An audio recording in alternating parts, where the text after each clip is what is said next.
Tomar asiento. Muy buenas tardes.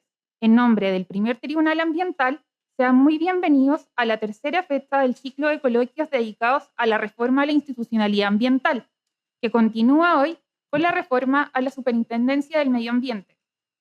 Saludamos y agradecemos la presencia de quienes hoy nos acompañan.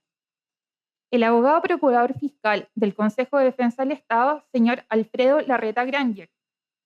Al señor secretario regional ministerial de Medio Ambiente, señor Gustavo Rivero Sadasme. A la directora regional subrogante del Servicio Agrícola y Ganadero, señora Fernanda Orellana Silva. Al director regional del Servicio Nacional de Geología y Minería, señor Yerko Díaz Cabezas. Al subjefe de la Gobernación Marítima de Antofagasta, capitán de fragata litoral, señor Manuel Figueroa González. Al capitán de Puerto de Antofagasta, capitán fragata litoral, señor Alfredo Acevedo Vera. Al prefecto inspector, jefe de la región policial de Antofagasta, señor Jorge Aguillón Vidal. Muy especialmente saludamos a nuestros invitados, a los ministros de nuestro tribunal, a los representantes del sector público de la sociedad civil, a los alumnos de la Universidad Antofagasta y de la Universidad Santo Tomás que hoy nos acompañan, asimismo a los funcionarios del primer Tribunal Ambiental y a todos quienes siguen esta actividad a través de Zoom. Este coloquio, al igual que los demás, consiste en 2 exposiciones de 25 minutos cada una. Al finalizar, se abrirá una ronda de preguntas de 30 minutos. Desde ya, invitamos al público a realizar sus preguntas a través de un formulario al cual pueden acceder quienes están conectados vía remota a través del código QR que vamos a enviar por chat de Zoom. Para aquellos que están presencialmente, este código se encuentra en sus carpetas. Les recordamos que el coloquio está siendo grabado y quedará disponible en el canal de YouTube. A continuación, invitamos al ministro suplente abogado del primer Tribunal Ambiental, señor Alamiro Alfaro Cepeda, a dar unas palabras de bienvenida.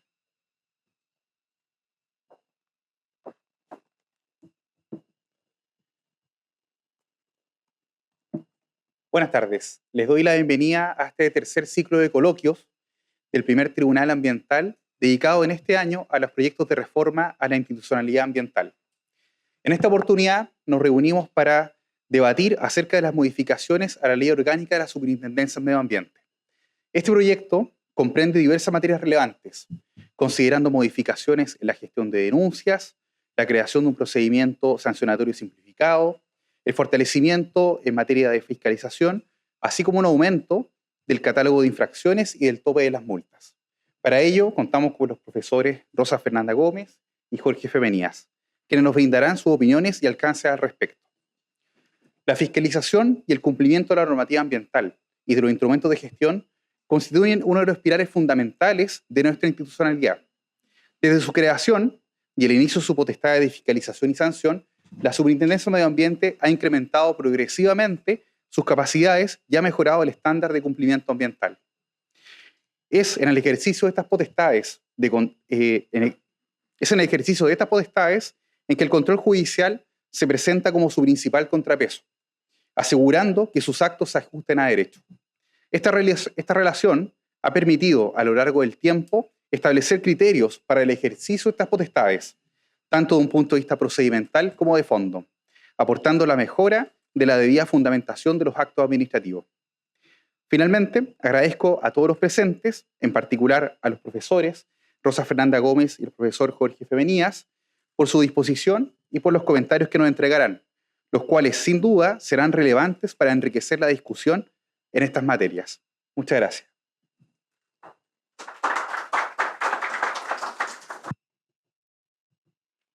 Como adelantó el ministro, muchas gracias, ministro Hernández.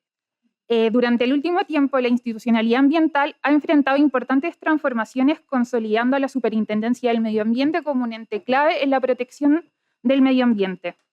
En este contexto, en la discusión de la Ley Marco de Cambio Climático, se constituyó una mesa de expertos a la cual se le encomendó la tarea de proponer medidas para fortalecer la normativa ambiental. De este modo, en marzo del año 2022, se publicó un documento que contiene 100 medidas para fortalecer la institucionalidad ambiental. Este informe sirvió de base para los proyectos de ley de reforma a la institucionalidad ambiental y de la reforma a la Ley Orgánica de la Superintendencia del Medio Ambiente, ambos que actualmente se están tramitando en el Congreso Nacional. En particular, el proyecto de ley Boletín número 16.553-12, que fortalece y mejora la eficacia de la fiscalización y el cumplimiento de la regulación ambiental a cargo de la Superintendencia del Medio Ambiente, modificando el artículo 2 de la Ley 20.417 y otras materias que indica, tiene como objetivo fortalecer la fiscalización y sanción ambiental, además de avanzar en un modelo que permita agilizar la toma de decisiones, fijar reglas claras a todos los interesados y dar respuestas más eficientes, de manera de tener una superintendencia del medio ambiente con una actuación más oportuna y eficaz. Actualmente, dicha iniciativa se encuentra en primer trámite constitucional en el Congreso con una urgencia calificada de suma. El 31 de mayo de este año, la Comisión de Medio Ambiente y Recursos Naturales de la Cámara de Diputados aprobó en general el proyecto, es decir, la idea de legislar. Recientemente, con fecha de 12 de julio, el Poder Ejecutivo presentó indicaciones a esta iniciativa. Para profundizar respecto a las modificaciones propuestas en esta iniciativa, es un honor para nosotros contar con la presencia de dos grandes invitados. Para comenzar, contamos con la exposición del doctor Jorge Femenías. Nuestro expositor es abogado, licenciado en Ciencias Jurídicas por la Universidad Católica del Norte, donde egresó como el mejor alumno de su generación. Es además doctor en Derecho por la Universidad de Valladolid, España, y por la Pontificia Universidad Católica de Chile, donde obtuvo el grado de Magíster en Ciencias Jurídicas. Es autor del libro La responsabilidad por daño ambiental y de más de 30 publicaciones académicas en materia de su especialidad, en revistas y libros publicados en Chile y España. Actualmente se desempeña como profesor en numerosos cursos de pregrado y posgrado en la Facultad de Derecho de la Pontificia Universidad Católica de Chile. Además, es socio del área de Derecho Público, Ambiental y Resolución de Controversias Contencioso-Administrativas en el Estudio Jurídico Vial Larraín Femenías. En esta oportunidad, nos compartirá la ponencia titulada Comentarios al proyecto de ley que modifica las leyes 19.300 y 20.417 en materia de evaluación de proyectos. Reiteramos nuestros agradecimientos por participar en esta actividad. Profesor, puede iniciar su presentación.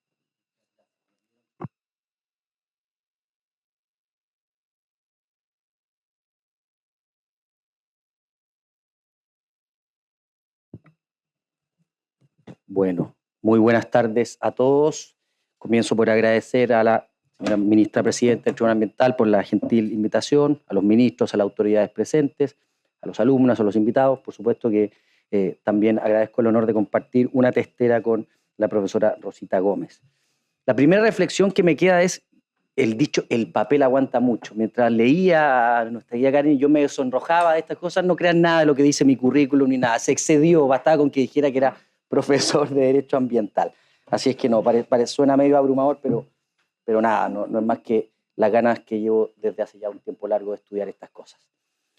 Bien, me pidieron que hiciera algunos comentarios a el proyecto de ley que modifica, en sencillo, que modifica la LOSMA, la Ley Orgánica de la Superintendencia de Medio Ambiente y algunos otros cuerpos legales.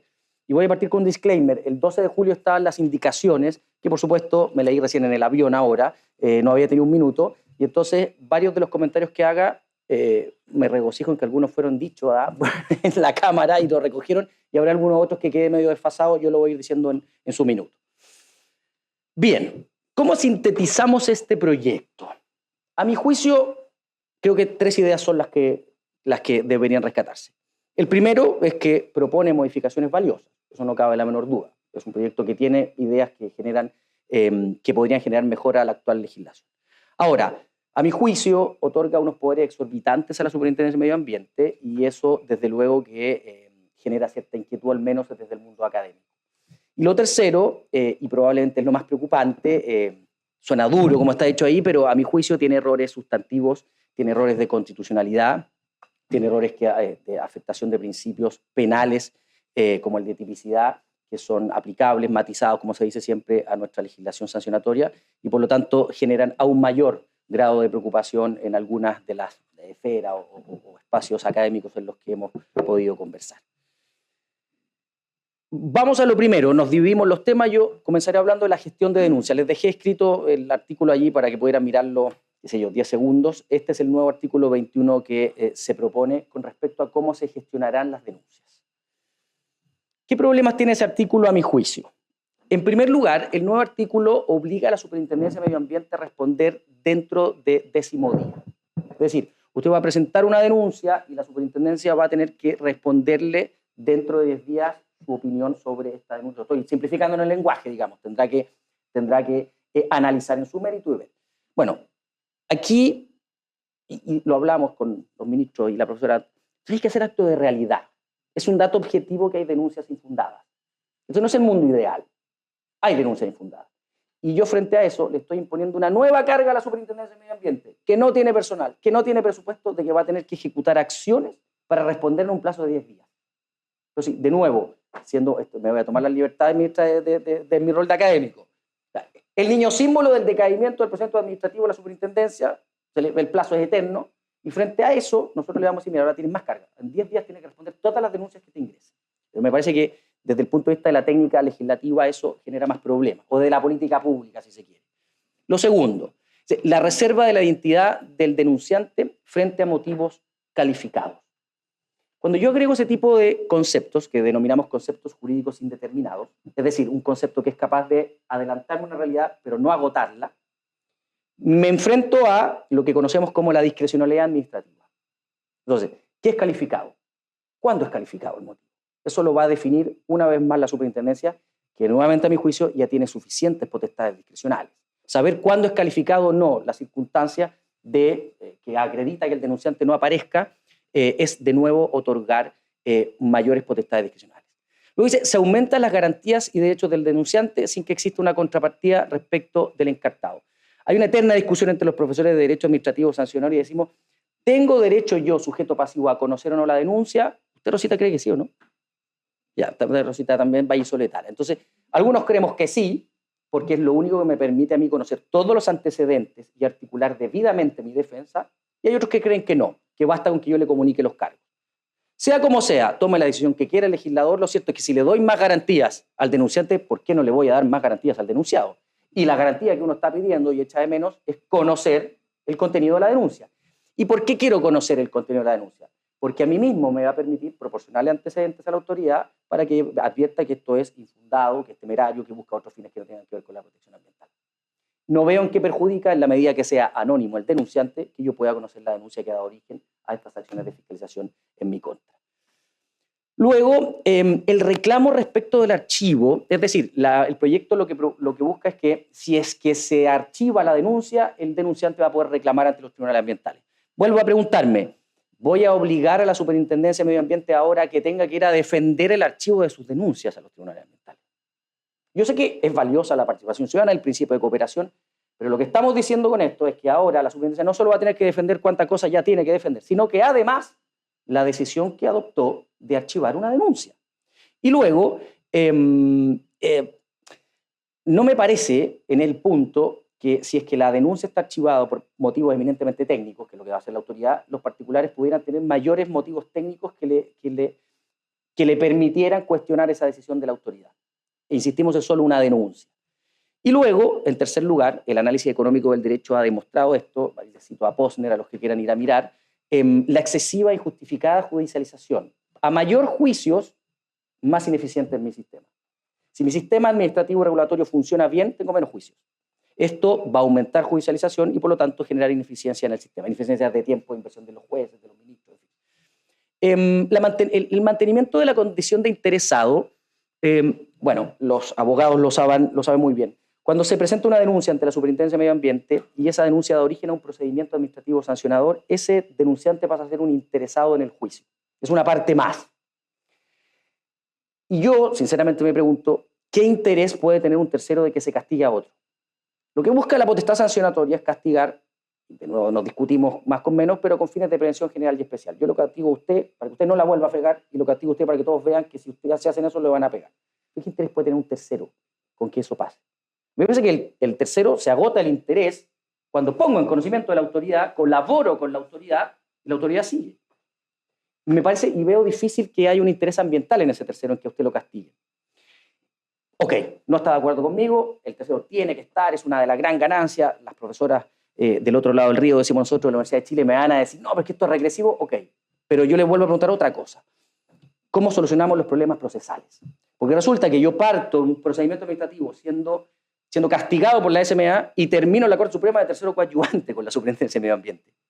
Porque no le gustó al tercero que era interesado la decisión de la Superintendencia, supongamos que me absolvió, me aprobó un programa de cumplimiento, y más allá de la contingencia judicial, de que a veces se acepta, a veces no se acepta, en fin, yo termino, sistemáticamente no cuadra que el tercero que fue sancionado o que fue aprobado su programa de cumplimiento termine siendo un tercero coadyuvante de esa misma autoridad ante la Corte Suprema, a instancias de, insisto, quien solo tuvo el rol de denunciante. ¿Qué cosa uno pudiera ofrecer acá en España, y en Chile lo ha escrito el ministro Hunter? Hay una idea sobre distinguir entre el denunciante calificado y el no calificado. Es decir, el mero denunciante no va a ser interviniente y el que va a ser interviniente es ese tercero que efectivamente acredita ante el tribunal que tiene un interés de naturaleza ambiental afectado. Pensemos en medio humano o condiciones de vida que se puedan ver afectados por la infracción. Bueno. Adicionalmente, la propuesta del artículo 21, y no la vi corregida en las indicaciones, tiene un error en la referencia porque dice la denuncia se tramitará conforme al artículo 30 de la ley 19.880. Pero lo que ocurre es que la ley 19.880 en su artículo 30 regula el inicio del procedimiento a solicitud de parte, porque el inicio de un procedimiento a través de una denuncia es siempre de oficio. Por lo tanto, ese artículo regula requisitos que buscan otra cosa. Le pongo un ejemplo más doméstico. Cuando usted va a pedir un carnet de manejar, bueno, ese procedimiento se regula por el artículo 30, esa solicitud de parte. Pero ahí no está interesado el bien jurídico público. Los procedimientos sancionatorios iniciados de oficio, o sea, iniciados en instancia de denuncia, son iniciados de oficio. Por lo tanto, la referencia normativa está una norma que no regula las mismas hipótesis. Avanzo más rápido. La eliminación de los incisos 2 y 3 del artículo 47 adolece de los errores, bueno, uno de ellos es el que le comentaba, y porque, si se fijan, se pretende llevar una potestad discrecional que antes se encontraba en el inciso 4 del artículo 47 al nuevo inciso 4 del artículo 21. Y parece bien, la posibilidad de archivar. Pero de nuevo, yo solo voy a poder archivar cuando haya tenido que, dice, desplegar acciones. Entonces es un poquito una trampa, porque tengo facultad de archivarla sí, pero siempre y cuando yo ya haya desplegado acciones. Creo que el agregado de poder archivar una vez de desplegar acciones deja en letra muerta, o al menos no mejora esta posición que yo les criticaba de que la superintendencia sea libre de archivar o no. Y finalmente, con respecto a esto de las denuncias, ya se los adelantaba, tiene que ver con el verdadero rol del denunciante. Lo acabo de explicar, solo lo repaso en 2 segundos. Yo creo que los denunciantes pueden tener una participación en los procedimientos sancionatorios en la medida que tengan intereses de naturaleza ambiental comprometidos. Si los intereses que tiene el denunciante son de naturaleza patrimonial, extrapatrimonial o de la otra que quiera, eso tiene que funcionar solo como un mero denunciante y no como un interviniente. Pan, vino, negro sobre blanco. Si lo que eso busca es eliminar un competidor, eso se tramita en otra sede, en el Tribunal de Libre Competencia. Eso no se tramita en materia ambiental. Ahora, si está afectado realmente, bueno, uno puede ir a abrirse quizás al debate de distinguir entre estos terceros calificados o no. Con respecto a los incentivos al cumplimiento, que como saben son en nuestro modelo regulatorio 3, relativo a la autodenuncia, el que se haya, y aquí sí hay cambios en las indicaciones, el reconocimiento de la autodenuncia como una circunstancia atenuante me parece una medida muy adecuada. En el fondo, sí me entusiasma la idea de que si la fregué y si yo me denuncio, me consideren esto como una circunstancia atenuante. Eso me parece bien. El incentivo en los casos de daño ambiental, es decir, en la lógica del proyecto, que hay un plan de reparación obligatorio, también parece un buen incentivo. Lo que pasa es que a mí no me gusta la lógica del proyecto, pero es coherente al menos. Ahora, sigo pensando que este es un instrumento poco eficaz y que no va a tener una aplicación muy importante. Y de nuevo, en la realidad de los hechos, no en la academia. Si usted se autodenuncia, usted lo que tiene que hacer es presentar un programa de cumplimiento. Y si le aprueban ese programa de cumplimiento, usted queda libre. Y si a usted lo pillan, ¿qué tiene que hacer? ¿O qué puede hacer? Presentar un programa de cumplimiento. ¿Qué incentivo tengo yo de autodenunciarme? Si la medida para evitar es exactamente la misma, mejor me pongo a corregir antes ¿verdad? Si me pillan, bueno, presento el programa, ¿se entiende, verdad? El mecanismo no tiene un diseño que sea muy seductor. Esto juega, no tengo tiempo para hablar de mis filosofías locas que a nadie importan, pero esto tiene que ver con cuál es la función del derecho sancionatorio. Y en materia medioambiental tiene que ser siempre propender a la reparación del bien jurídico dañado o afectado. O al restablecimiento de la normativa ambiental vulnerada, más que al castigo. Quizás en materia tributaria el castigo es re bueno, y a lo mejor en materia de libre competencia también, pero en materia medioambiental lo que conocemos como la función responsiva, es decir, la zanahoria que te voy a dar es mucho más valiosa, porque esa zanahoria implica, por ejemplo, te absuelvo, pero ¿cómo no lo va a castigar? Sí, pero lo voy a absolver versus que va a reparar desde mañana. Entonces hay un sector que le molesta y me dice, pero si es que es una gran empresa que cometió esta barbaridad. Sí, pero ¿qué es más valioso para tu pega, que eres el protector del medio ambiente? ¿Castigarlo con 20.000 UTA o que repare mañana el medio ambiente? ¿Para qué estamos?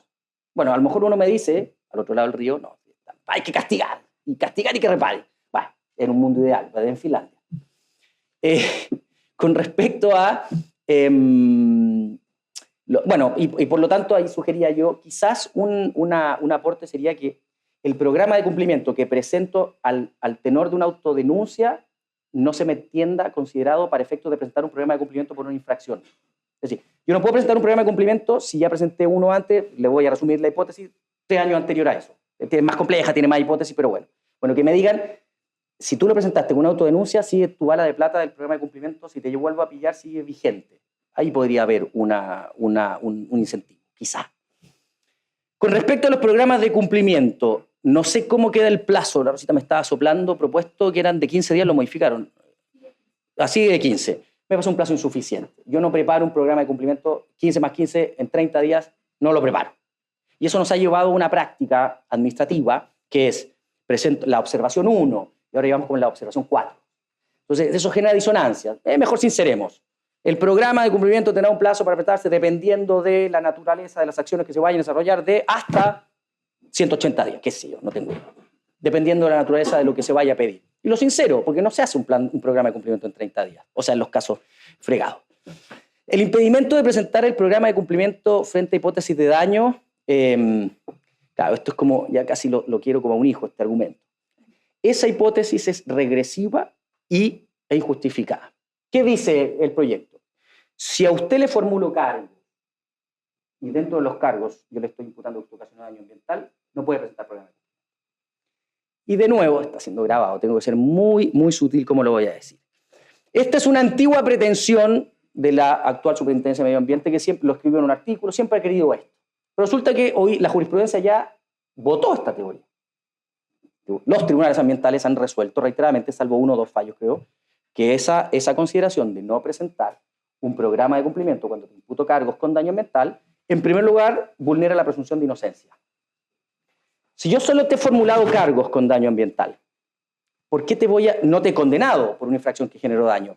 ¿Por qué te voy a no permitir que ejerzas el principal instrumento de incentivo al cumplimiento que otorga la ley? Voy a ir con esa misma línea y le hago una segunda pregunta. ¿Y qué pasa si lo absuelven? O, mejor dicho, ¿para qué sigo? ¿Para qué sigo? Si ya me condenaste.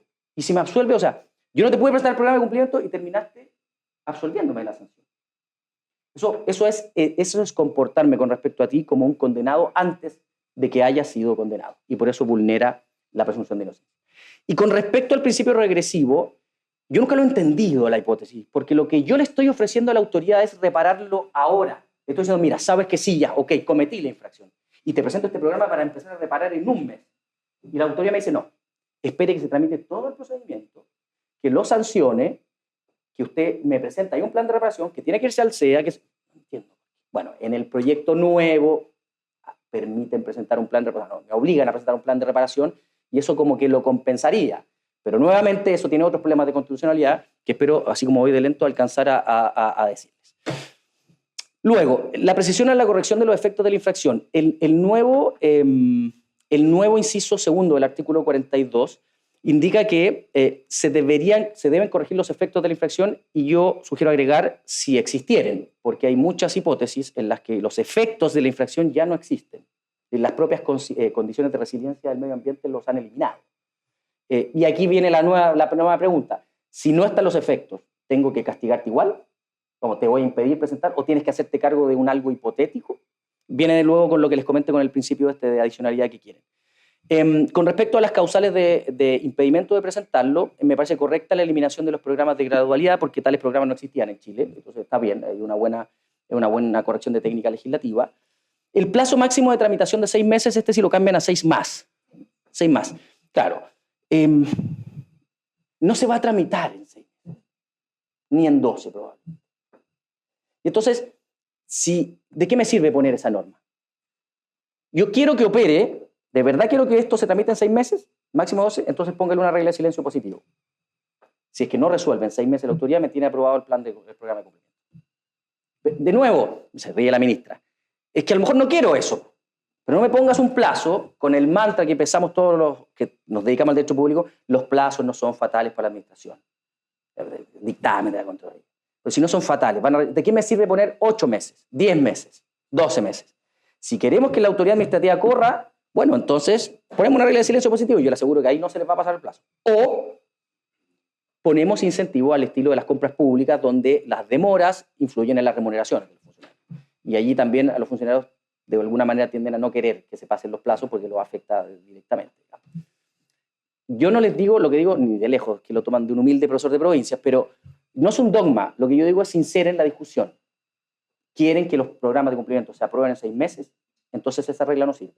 Ahora, si no quieren y quieren modificarlo y mostrar un lindo papel, bueno, ahí sí. Pero creo que no es la lógica de lo que se está trabajando. El reconocimiento legal de los criterios de aprobación me parece nuevamente una buena medida porque da certeza jurídica, no está en un reglamento, pero esto del criterio de adicionalidad no lo comprendo porque lo que plantea el proyecto es que si usted incurrió en una infracción y presenta un programa de cumplimiento, no solo tiene que corregir los efectos de su infracción, sino que tiene que devolverle un algo más, tiene que compensar por lo que hizo. Y la pregunta de fondo es, ¿está para eso el derecho sancionatorio? Pues esto no es evaluación ambiental de proyecto. En la evaluación ambiental yo tengo medidas de compensación, ¿verdad? Donde, sí, como me voy a caer un poquito por acá, bueno, tengo que dar un poquito más por acá. Pero esto es sanción. Esto es prevención general y especial. Y estos son incentivos al cumplimiento que responden a la función responsiva. ¿Por qué le voy a pedir que me dé un algo más? Si su infracción ya no genera efectos, no hay nada que corregir. Implementa las acciones o medidas para volver al cumplimiento. ¿Por qué le voy a tener que dar algo más? ¿Me explico? No es la lógica de la evaluación ambiental de proyectos, es la lógica de las sanciones ambientales. Y luego, la regulación de los programas de cumplimiento frente a hipótesis de elusión, que es el nuevo inciso sexto, es una buena medida, pero de nuevo, si uno quisiera que operara, esto es la realidad, esto es más allá de lo que nos gusta como diseño normativo. Es un dato objetivo que hay empresas o industrias en las que si es que paralizan, los efectos que se generan son más perniciosos. Por lo tanto, en una hipótesis de elusión de manual, es lógico que tengo que parar. No puedo seguir operando si no tengo mi título administrativo habilitante, mi RCA, ¿verdad? Pero es que no puedo parar. Porque si paro, genero otros desastres, incluso ambientales.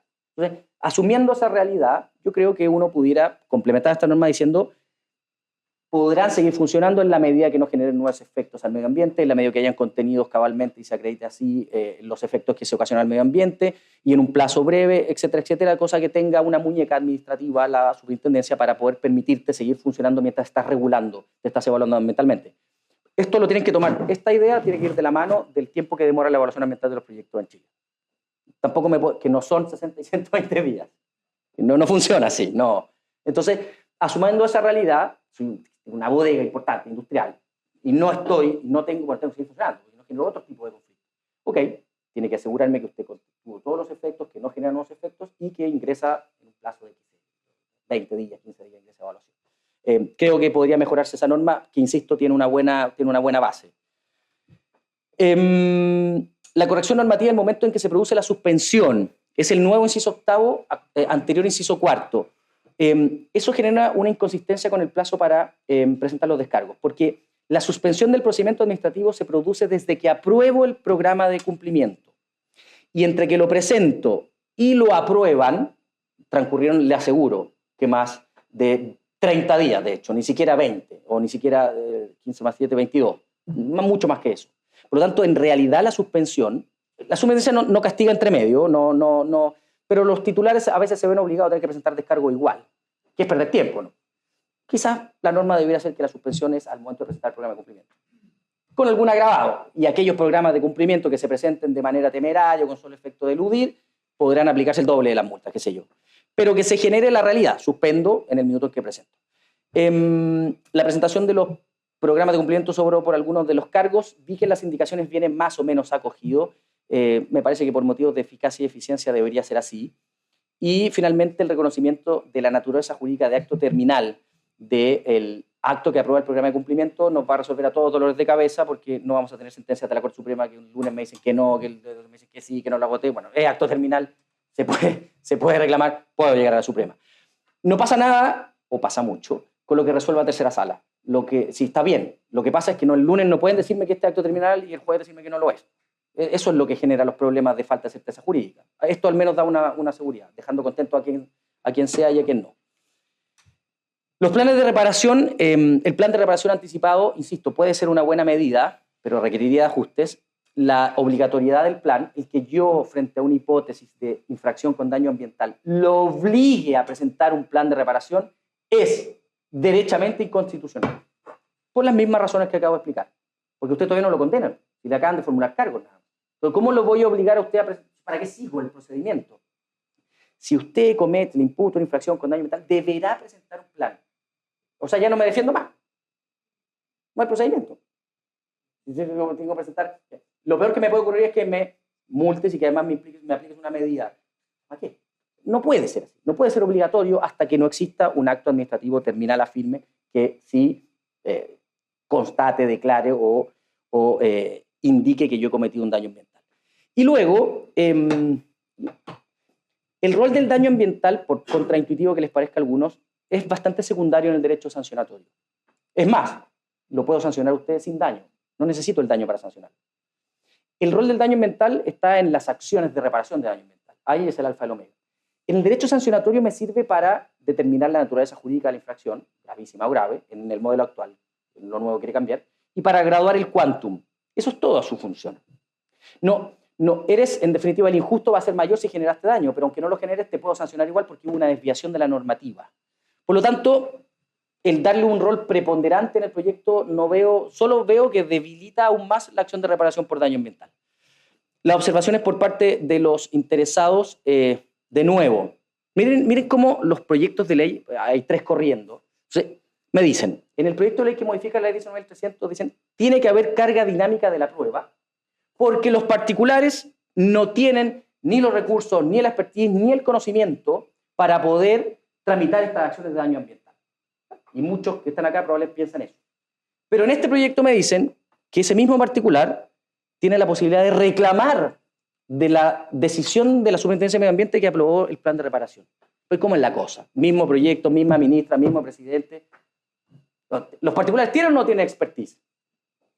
No tienen expertise, tienen que tener carga dinámica. ¿Y entonces por qué pueden reclamar acá? ¿Me explico? No, tienen expertise, por eso pueden reclamar acá. Bueno, entonces ¿por qué quiero carga dinámica? Entonces, lo que uno conversa desde la academia, de política pública, no nos hagamos trampa. Sinceremos las discusiones de política pública. ¿Tienen o no tienen expertise? Si no tienen expertise, esta norma es injustificada. Si tienen expertise, la norma de la carga dinámica es justificada. Pero no puede ser que 2 proyectos que ingresan con una semana de diferencia tengan una inconsistencia de esta naturaleza. A mí me parece que, de nuevo, es meter, estoy muy delenguado, ministra, pero es meter la letra chica en los proyectos de ley. ¿Para qué? Si es más fácil sincerarlo y que voten, y bueno, saldrá la norma que tenga que salir. El plazo de aprobación creo que tiene los mismos, me cayó ahora, creo que tiene los mismos reparos expuestos en el PS. Bien, y voy a avanzar de los planes de reparación. Con respecto a la potestad cautelar, hay unas modificaciones que vienen algo enmendadas en las indicaciones, pero hay 2 cosas que me preocupan. La primera es que la Superintendencia de Medio Ambiente podría aplicar una medida urgente y transitoria a sujetos que no estén dentro de su esfera de control, porque habla a cualquier industria, y eso me parece que es un exceso. A los que regula, a los que fiscaliza, pero no a los que no están dentro de la esfera de control. Y luego, la eliminación de la autorización judicial para imponer las medidas de paralización o suspensión me parece al menos sui generis. Fíjese que esto en libre competencia existe, bueno, en materia penal ni que le digo, no veo por qué en materia medioambiental yo no tenga que ir a pedir para una medida tan severa como suspender, no le vaya a pedir permiso a un tribunal. Pues el mínimo control de legalidad de la actuación de la administración. Déjenme ver si aquí hay algo de rescato para no pasarme. La potestad de incautar veo que viene modificada, y eso me pone contento. Le daban una facultad de incautar objetos o documentos a los funcionarios de la SMA. La expertise para hacer eso lo tienen las policías. Yo no veo, yo sé que el funcionario de la SMA sabe mucho de aire, de agua, de lo que quiera, pero la forma en cómo se debe incautar un documento cumpliendo con los estándares, los protocolos, es parte de las policías. Entonces me parecía que eso era excedido, y entiendo que viene cambiado en las indicaciones. Y finalmente, la culpabilidad en los casos de fraccionamiento, y aquí no hay una eterna discusión, los de un lado del río y los del otro. El derecho sancionatorio, hablar de culpa infraccional como el mensaje es un error. La culpa infraccional es un concepto propio de los regímenes civiles de responsabilidad, que tiene la siguiente lógica. Me dicen responsabilidad civil, los daños civiles. Si usted ya fue sancionado en sede administrativa, se ha demostrado que su actuación incumplió la normativa y, por lo tanto, el actuar acá se lo presumo negligente. Viene presumido porque hubo otro procedimiento donde a usted lo consideraron culpable. En el derecho administrativo sancionador, si yo hablo de culpa infraccional, es decir, el solo hecho de incumplir la norma es culpable, lo que estoy diciendo es que la responsabilidad es subjetiva. Y les voy a poner el ejemplo más doméstico que se los demuestra lo irracional que es esto. En época del COVID no podíamos salir de nuestras casas a las 10 de la noche, creo que era, ¿verdad? ¿Qué ocurre con una señorita o señora que está esperando guagua y que tiene que partir de la clínica a que nazca su hijo a las 11 de la noche? ¿Incumplió la norma o no la incumplió? Naturalmente que la incumplió. ¿Y la voy a sancionar? ¿O ahí concurrió un estado de necesidad? Naturalmente que allí concurrió un estado de necesidad, porque esta responsabilidad es igualmente subjetiva. ¿Incumplió la norma? Sí. Entonces, bajo esta teoría, al incumplir la norma ya actuaste negligente, porque la norma tiene el estándar de diligencia. No. La norma tiene un estándar de diligencia que puede matizarse dependiendo de las circunstancias del caso. Esa señora que fue a tener a su hijo o el hombre que abrió el emisario que va hacia el agua en un horario no permitido, pero para que no explotara la planta con la caldera adentro y se murieran todos los trabajadores. Claro, la RCA me autorizaba a abrir entre 4 y 5. Yo lo abría a las 3. Si no lo abría a las 3, se moría la gente. Dejo que se muera, me explico, ¿no? Por eso la culpa juega un rol importante en el derecho sancionatorio. Y finalmente, y me callo ahora sí, la eliminación del elemento dolo en el fraccionamiento me parece, puede ser, pero de nuevo me parece un exceso. Porque sobre todo en proyectos inmobiliarios o mineros que requieren aprobarse por etapas y desarrollarse por etapas, por cuestiones de financiamiento, de aprobación de permisos, la línea es muy delgada. Y creo que la única hipótesis que justifica castigarte es que tú intencionalmente hayas querido fraccionar tu proyecto o para no ingresar o para ingresar por un instrumento de eso. Muchísimas gracias y perdón por el exceso y la demora.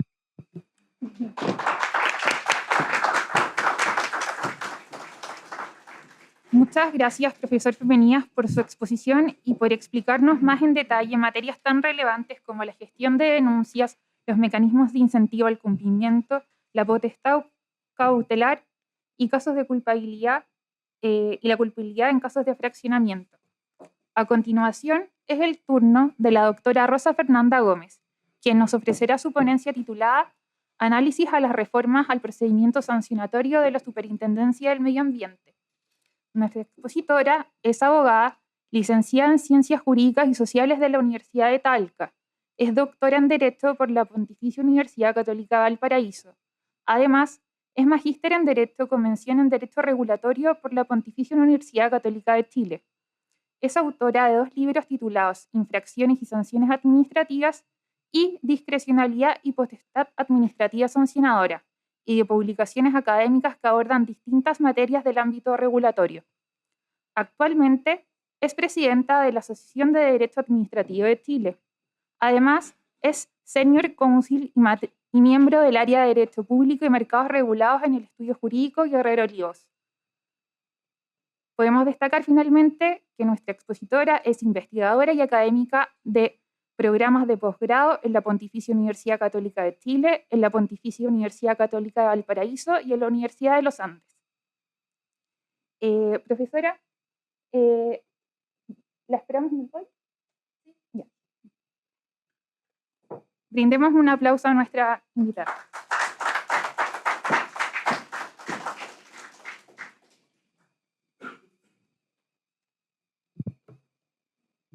Muchísimas gracias por la presentación, muchísimas gracias al tribunal, a los señores ministros por esta invitación.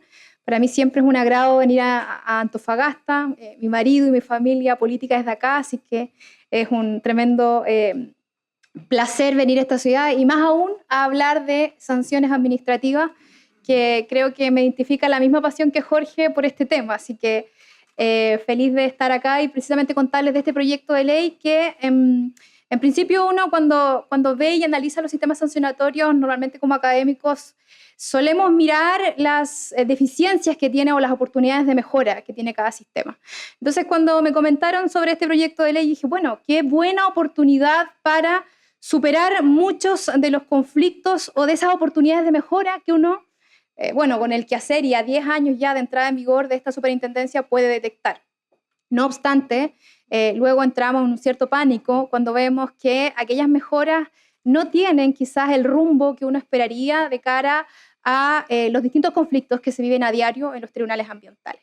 Así que, mi plan de trabajo para esto es dar cuenta en términos muy generales, así que no se preocupen, sobre los cambios en materia de fiscalización y sanción por ruido, régimen de las denuncias, que ahí voy a acogerme de varias de las cosas que ya dijo Jorge, y voy a enfatizar quizás en otras, las vías alternativas de cumplimiento, cambios al catálogo de las infracciones y procedimientos simplificados. Vamos a ver de qué va esto.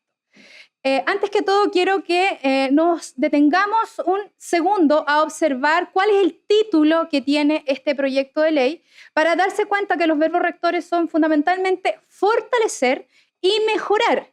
¿Y qué quiero fortalecer y mejorar? Dos cuestiones, la fiscalización y el cumplimiento. Pero luego vamos a ir viendo que también lo que se quiso fortalecer fueron las infracciones y las sanciones. Por lo tanto, pareciera ser que es un proyecto que camufla también un afán mucho más represivo.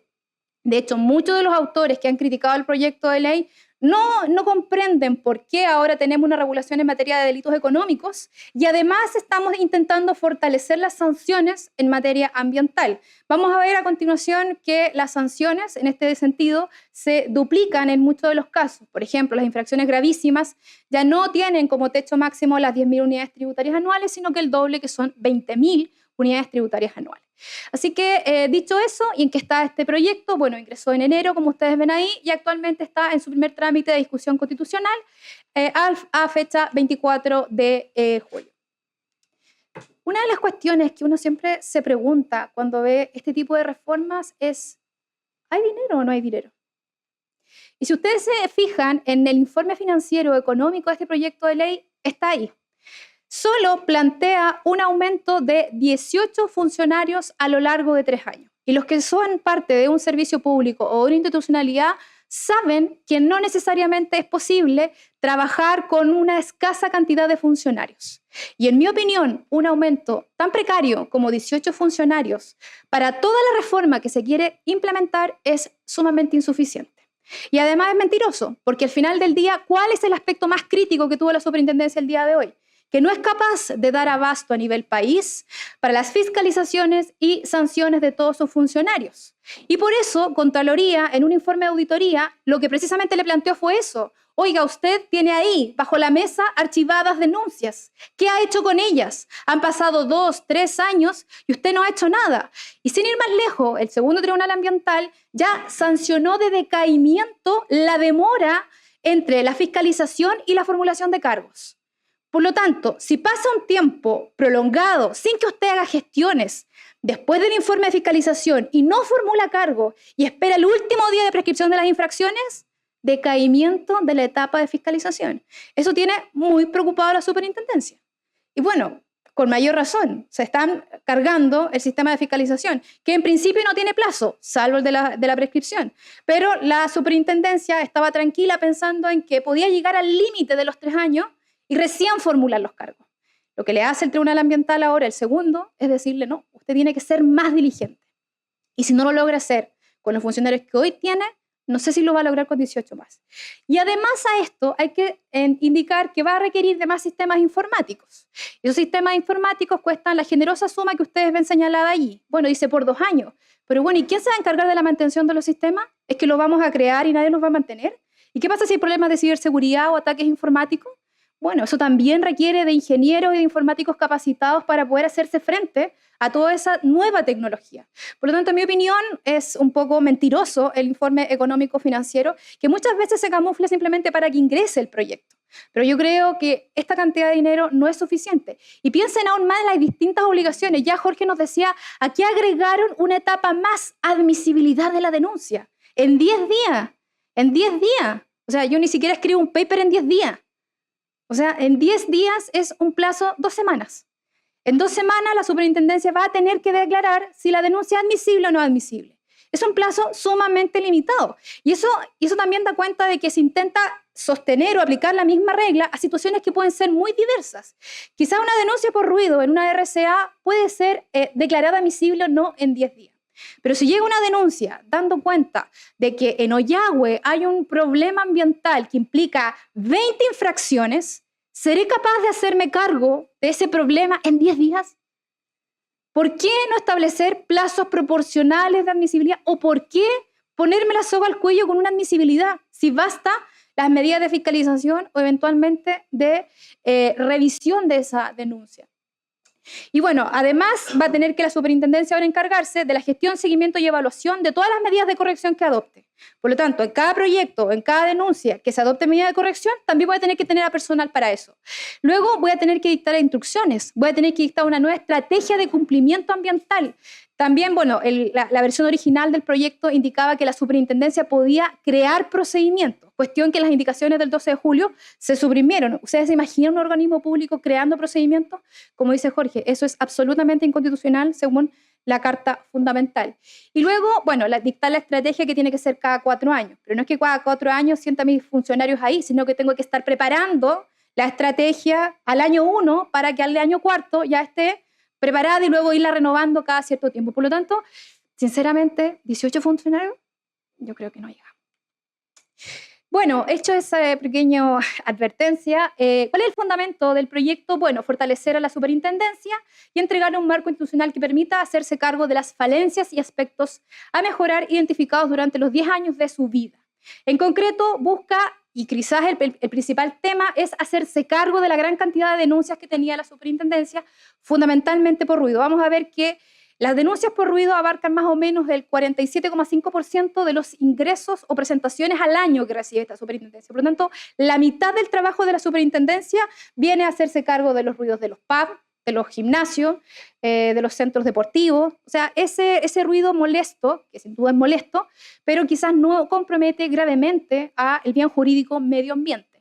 Luego, el modelo sancionatorio rígido. Y frente a este problema, lo que entra es el procedimiento simplificado, y que vamos a analizar sobre él. La mejora de los incentivos de cumplimiento normativo y la limitada competencia cautelar. Los 2 últimos temas, Jorge ya se ha hecho cargo. En cuanto a la fiscalización, bueno, lo que hace es precisamente introducir una interesante reforma a las potestades de fiscalización que tiene esta entidad para entregar mayores capacidades de búsqueda. Aquí vamos a destacar algunas de ellas. Otorga a aquellos funcionarios de entidades fiscalizadoras o de servicios públicos con competencias ambientales que no tienen en sus leyes orgánicas la calidad de ministros de fe, le entrega esa calidad. ¿Para qué? Para que los hechos que constaten en las actas tenga el carácter de presunción de legalidad, ¿ya? Por lo tanto, uniformiza una regla que ya está en la ley orgánica, pero la expande a todas las leyes sectoriales. Y finalmente, faculta a los fiscalizadores de la superintendencia que, previa autorización de los tribunales ambientales y en compañía de Carabineros y la PDI, eso es parte de las nuevas indicaciones, por eso lo puse en verde, para incautar toda clase de objetos y documentos físicos o digitales cuando estos sean esenciales para el éxito de la investigación. Por lo tanto, claramente entrega mayores medidas de fiscalización en este punto. ¿Qué pasa con los temas de ruido? Bueno, ya les comentaba, el 47% de las denuncias son por ruido. Pubs, gimnasios, centros deportivos, iglesias, entre otros.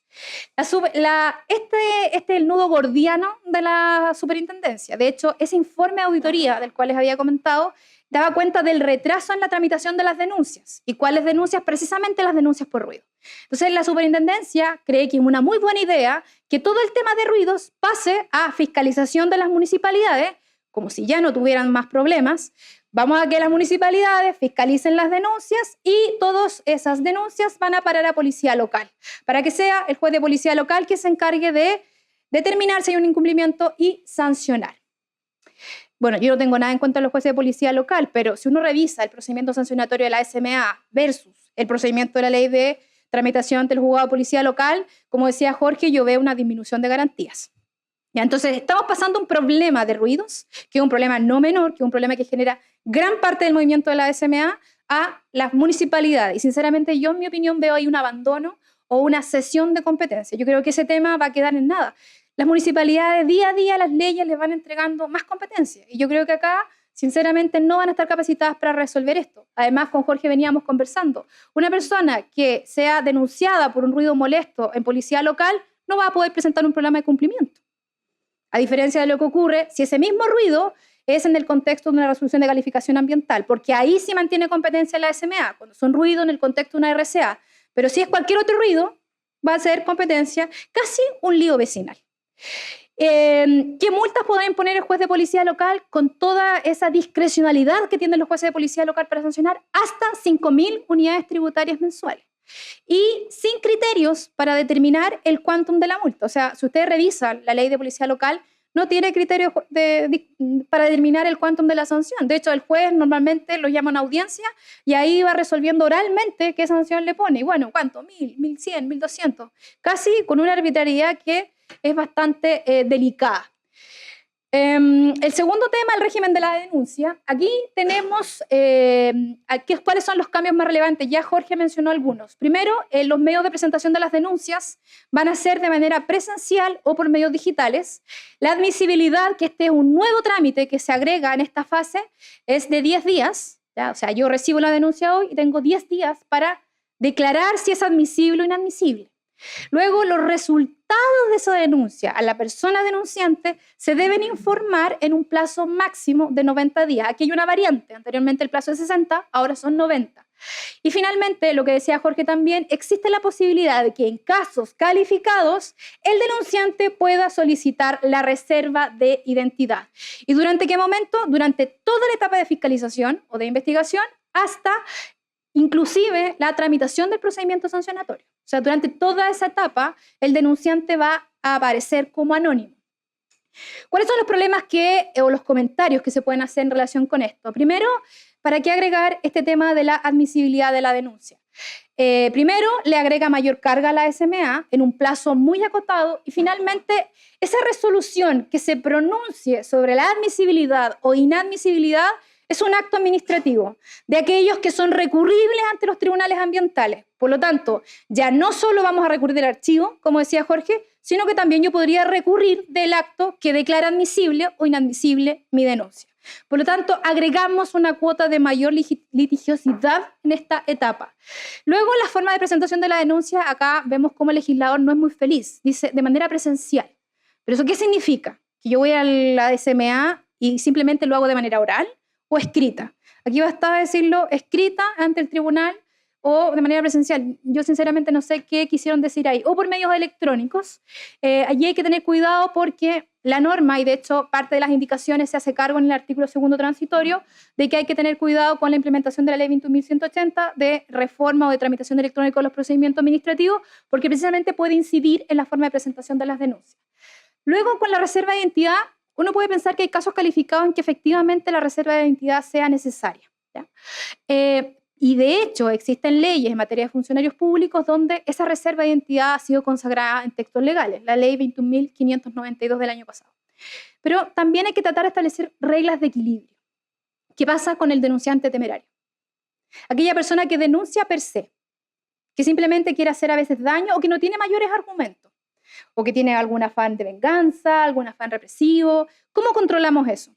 La Superintendencia de Educación Escolar lo hizo bien. En la norma establece que quien denuncie temerariamente va a tener aparejada una sanción por esa denuncia temeraria. Claro, porque usted le hizo perder tiempo al órgano público, ¿o no? Presentó una denuncia sin fundamento, sin mérito o sin seriedad, y yo tuve que hacerme cargo de ella, destinarle horas hombre, y dejé ese tiempo valioso para investigar quizás una infracción que realmente comprometía el bien jurídico medio ambiente.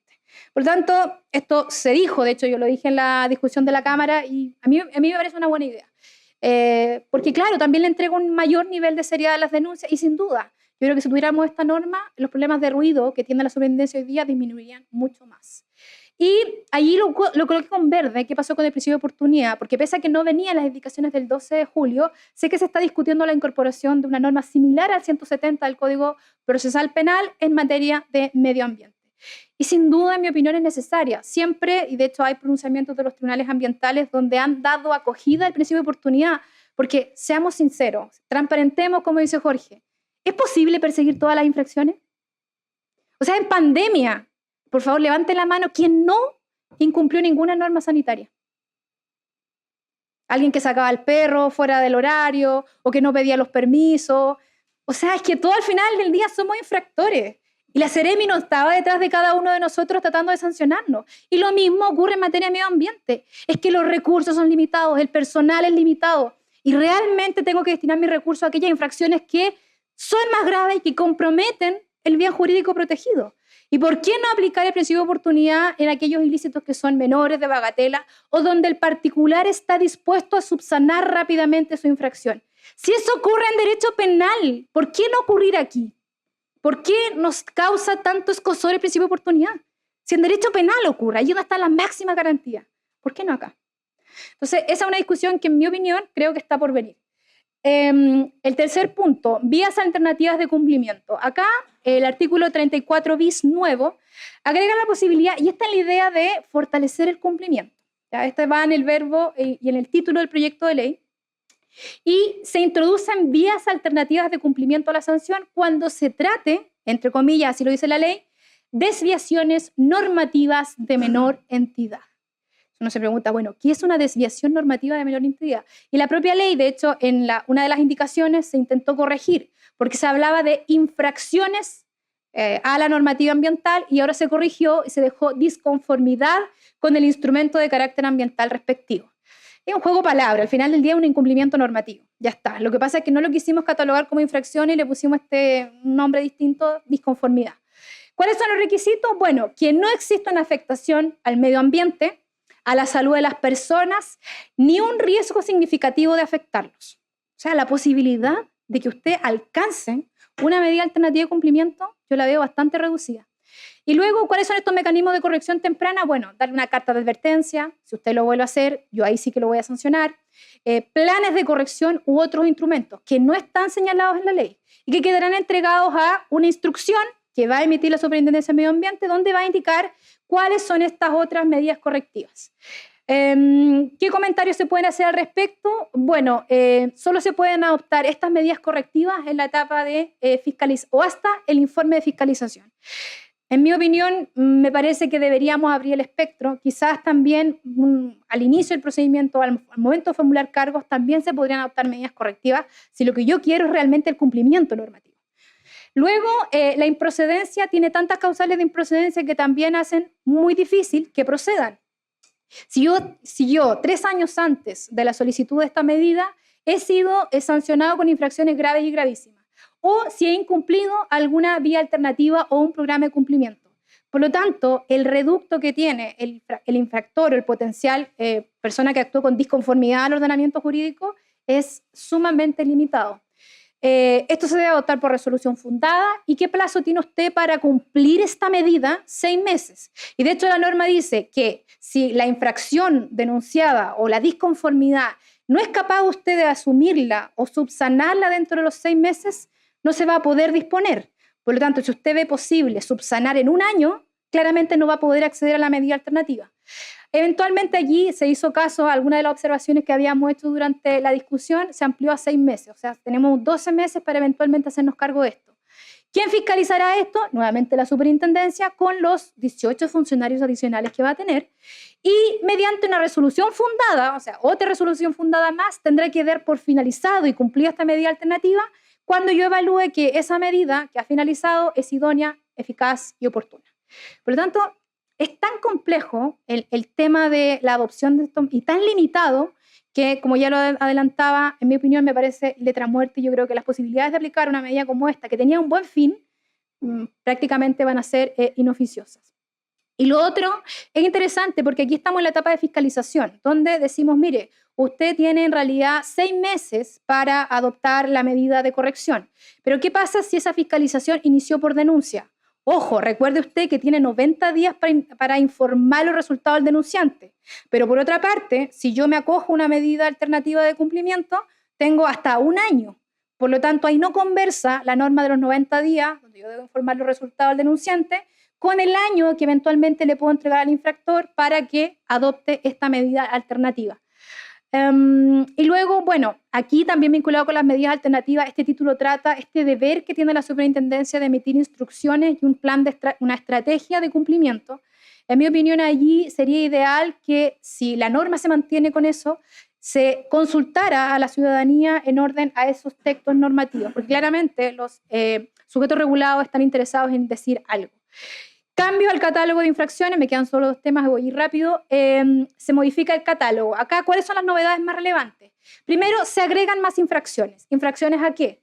A las medidas de restablecimiento de la legalidad, a las medidas urgentes y transitorias, a la regulación sobre residuos líquidos no necesariamente ambientales y al plan de reparación. Si usted incumple alguna de esas actuaciones, va a ser considerada una infracción administrativa. Luego, la ley cataloga expresamente ciertas conductas como infracciones gravísimas. ¿Cuáles? Infracciones con daño ambiental, elusión al SEIA y los incumplimientos al interior de áreas silvestres protegidas. Además, elimina el elemento volitivo o doloso directo exigido para las infracciones de impedir u oponerse a la fiscalización, y lo mismo ocurre para el incumplimiento. Por lo tanto, si usted se oponía a una fiscalización dolosamente o con intención, ahora se elimina. Basta la mera oposición para que eso ya sea considerado infracción. Por lo tanto, ahí se reducen también los requisitos. Y luego también se catalogan per se o por ley ciertas infracciones como graves de manera inmediata. Y lo más relevante, en mi opinión, es que aquí donde viene camuflado el tema del cumplimiento, porque el cumplimiento también se entiende que a más sanción la norma, parece que mayor adhesión al cumplimiento tendría. Y aquí es donde vemos donde las 10.000 UTA se aumentan a 20.000, las infracciones graves de 5.000 a 10.000 y las leves suben bastante de 1.000 a 5.000 unidades tributarias anuales. Por lo tanto, hay que preocuparnos. Y en cuanto al procedimiento simplificado, y con esto voy cerrando, en mi opinión, este procedimiento simplificado es algo que habíamos hablado, de hecho, con la superintendenta, de que en general, si ustedes se fijan en las leyes sancionatorias, tienen un solo procedimiento. Como si las situaciones jurídicas de los particulares frente a la administración fueran uniformes. Pero si uno va al derecho penal, se encuentra que hay 4 a lo menos tipos de procedimientos. El juicio oral en lo penal, el simplificado, el abreviado y el monitorio. Y eso dice relación con la gravedad de los ilícitos. Y además también uno observa que existen plazos diferenciados de prescripción de la infracción. Tenemos los 10 años para los crímenes, 5 años para los simples delitos y 6 meses para las faltas. Esa proporcionalidad procedimental y de prescripción no se observa en los procedimientos administrativos sancionatorios sectoriales.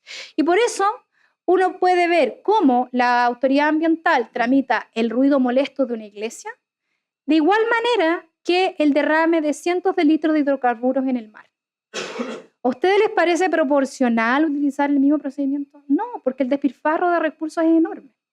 Y bueno, esta norma viene a hablar un poco de eso. Vamos a implementar un procedimiento simplificado para hacernos cargo de esas infracciones que son menores. Principalmente está pensado en las infracciones leves. Y como un mecanismo también para descongestionar la gran carga que tiene la SMA. También el proyecto de ley se hace cargo, y si aquí no se trata de una reducción de garantías, simplemente de un acotamiento de los plazos. ¿Qué ocurre con esto? Bueno, el procedimiento simplificado va a tener una duración de 3 meses, ya es bastante acotado. Nuevamente la superintendencia reduce sus plazos. Y aquí simplemente hago un paréntesis, cuando Jorge hablaba de que la aprobación de los PDC va a ser en 6 meses, es porque la superintendenta no es que, yo creo que no ve la realidad, ella confía en que con su personal va a llegar a responder de todos los PDC en 6 meses. Ella lo cree realmente. Yo no lo sé, porque cada denuncia tiene su propia complejidad. O sea, yo no puedo tramitar un PDC de una denuncia a una infracción que de 20, porque las medidas para cada una de las infracciones son distintas. Entonces, en mi opinión, ¿cuál habría sido la solución razonable? Establecer un plazo proporcional. Vale decir, La superintendencia podrá aprobar un PDC entre 6 meses a 1 año, dependiendo de la gravedad, la complejidad, darle un margen también de discrecionalidad para que se vaya ajustando. Pero bueno, cierro paréntesis. Se aplicará respecto a las infracciones leves, solamente respecto a las infracciones leves. Frente a la formulación de cargos, yo como infractor, ¿qué opciones tendré? Una, formular descargos o allanarme. Si yo voy por la primera opción, formular descargos, tengo que presentar en ese escrito de descargos todos los medios de prueba. Si yo voy por la parte del allanamiento, ¿qué garantías se abren? Primero, debe ser voluntario. Segundo, el instructor tendrá 30 días para cerrar ese procedimiento sancionatorio y luego el contenido de la resolución me dará un 25% de descuento en la multa final a aplicar, eso como un beneficio, y además se ordenará adoptar medidas de restablecimiento. La ley también acá hace algo que en mi opinión no tiene mayor justificación. Como dice Jorge, uno espera ver en el proyecto de ley esa explicación que no viene, donde reduce los criterios para determinar las sanciones. O sea, ese catálogo que uno ve hoy en la ley orgánica se reduce al beneficio económico, conducta anterior y capacidad económica. Aunque dice, y todo otro criterio que en opinión de la superintendencia sea relevante para determinar la sanción. Entonces se pregunta, bueno, ¿para qué hicimos este ejercicio? Si al final del día dejamos la caja abierta de Pandora ahí con todo otro criterio. Bueno, se va a tener que dictar un instructivo general nuevamente, otro instructivo más, o sea, ya tenemos un instructivo con las medidas de alternativa, tenemos la estrategia y acá aparece otro instructivo más para ver cómo va funcionando este procedimiento. En todo lo no regulado, dices, vamos a aplicar el procedimiento general y siempre que no sea contrario a la naturaleza sumaria ni dilate este procedimiento simplificado.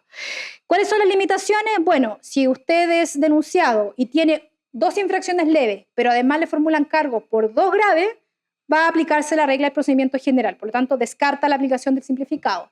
Y lo otro es que si durante la tramitación del procedimiento simplificado advertimos que la calificación inicial de leve de la infracción fue errada y por lo tanto ahora es grave, se va a convertir el procedimiento ahora en general, por lo tanto va a renunciar al procedimiento y todo lo que usted hizo de allanarse, denunciarse y acceder a este 25% desaparece. ¿Qué comentarios? Simplemente 2, sin perjuicio de las preguntas que ustedes puedan tener. ¿Qué pasa con la demora? O sea, aquí nuevamente estamos siendo muy buenitos en el sentido de que en 3 meses nosotros vamos a resolver un procedimiento de esta naturaleza. En mi opinión también es muy reducido porque solamente se limita a las infracciones leves. La Comisión para el Mercado Financiero lo que hizo es hablar de infracciones que no comprometan gravemente el bien jurídico protegido. Por lo tanto, le entrega al fiscal de la Comisión para el Mercado Financiero un ámbito discrecional para también incluir en el procedimiento simplificado que ellos tienen las infracciones leves, graves, quizá. Acá solamente está limitado a las leves. Y finalmente, lo que en mi opinión también faltó acá, y fue algo que se denunció, es ¿por qué no hablar también de plazos diferenciados de prescripción de las infracciones? Las leves en menos tiempo, las graves en un poco más y las gravísimas quizás en más plazo. Si no es lo mismo una infracción leve que una gravísima. Bueno, y esos son los comentarios que tenía para presentar a ustedes el día de hoy. Muchísimas gracias. Muchas gracias, profesora Gómez, por su exposición respecto al régimen de denuncias, fiscalización, vías alternativas de cumplimiento, cambio en el catálogo de infracciones y procedimientos simplificados. A continuación, abriremos un espacio de preguntas.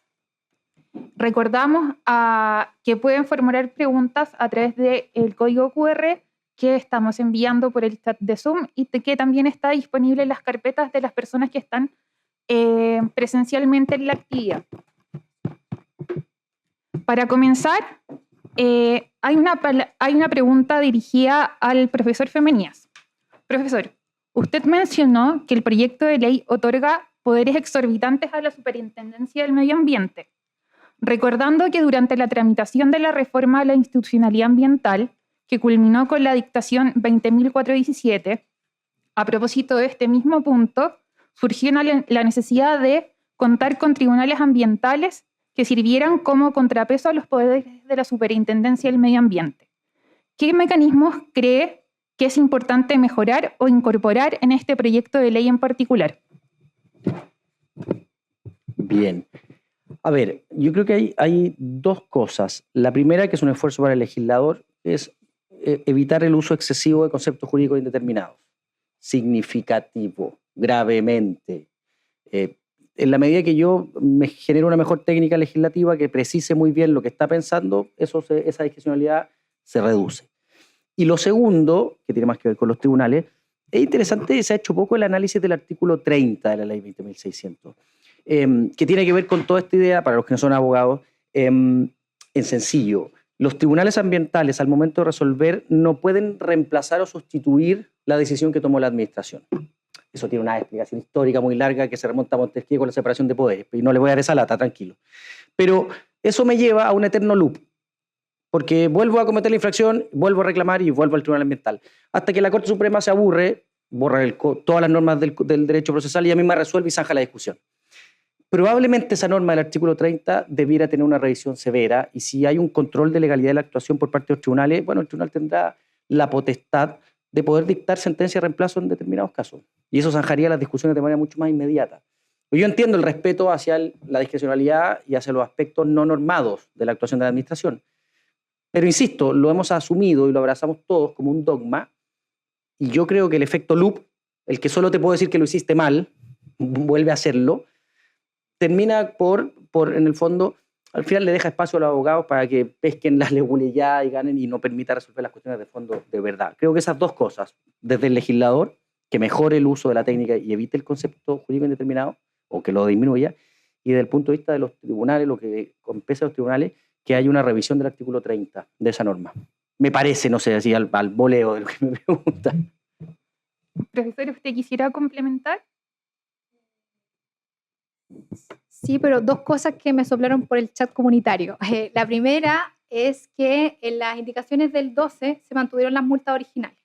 Por lo tanto, las multas que venían en el proyecto del 10 de enero se mantienen tal como están. Y lo otro es que pareciera ser que, pese a que no salieron las indicaciones, hay una intención de los diputados de establecer plazos diferenciados de prescripción de las infracciones, ¿ya? Por lo tanto, esas dos precisiones simplemente quisiera hacer. Profesora Gómez, en nuestro público hay representantes de la Policía de Investigaciones. En este contexto, ¿qué comentarios pudiera hacer usted respecto a la coherencia o incompatibilidad entre este proyecto de ley y el régimen creado por la Ley de Delitos Económicos y Ambientales? A ver, yo creo que no hay incompatibilidad. Lo que pasa es que son ámbitos de responsabilidad diferenciados.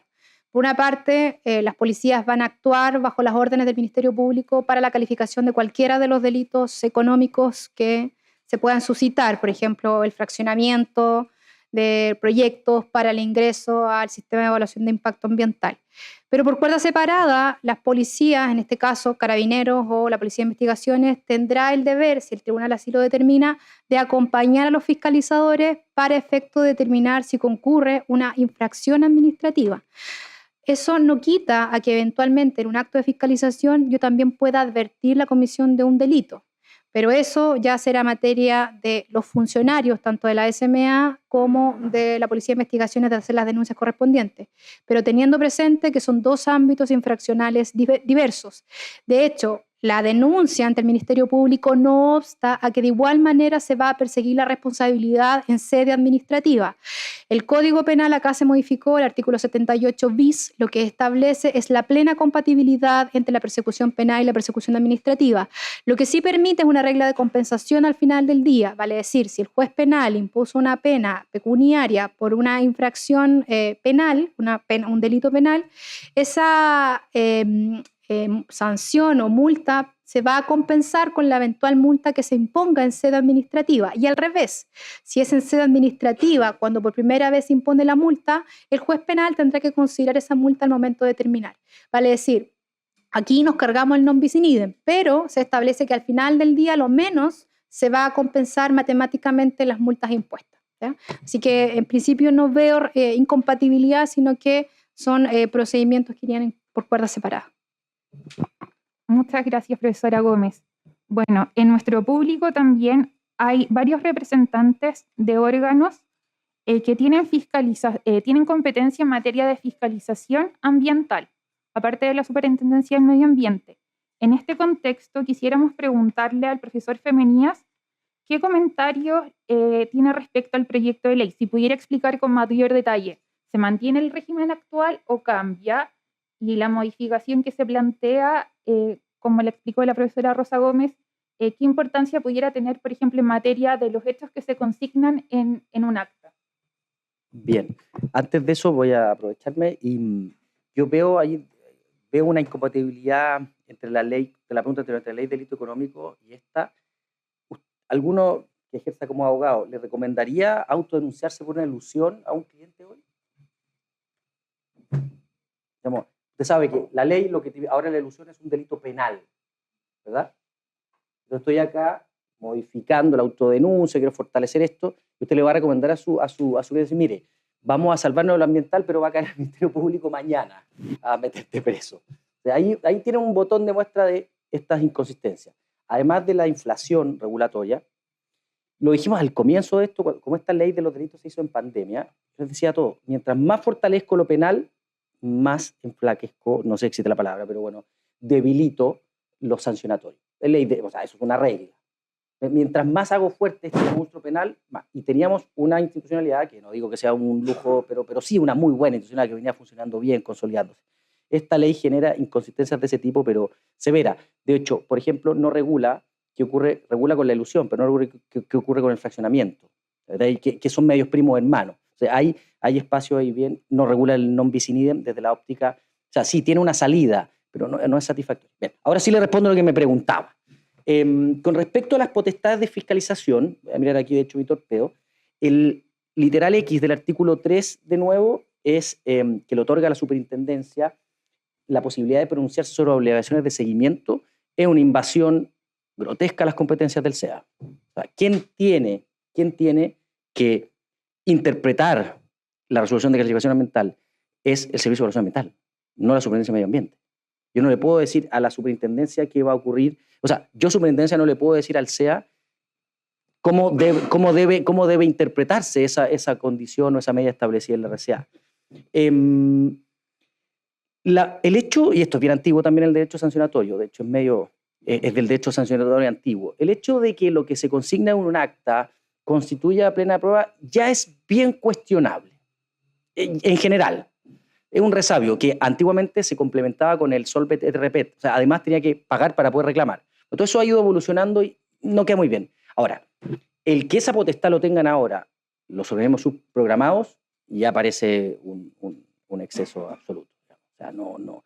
En primer lugar, utilizar una potestad que ya es discutible, pero además otorgársela a los organismos subprogramados me parece también un exceso. Y finalmente,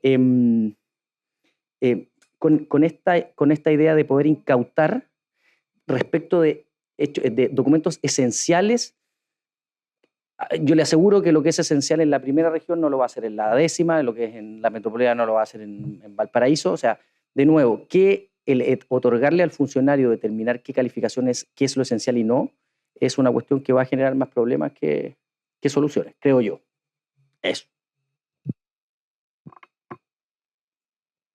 Como se mencionó a lo largo de la actividad, el Tribunal Ambiental tiene como competencia conocer los actos de la Superintendencia de Medio Ambiente.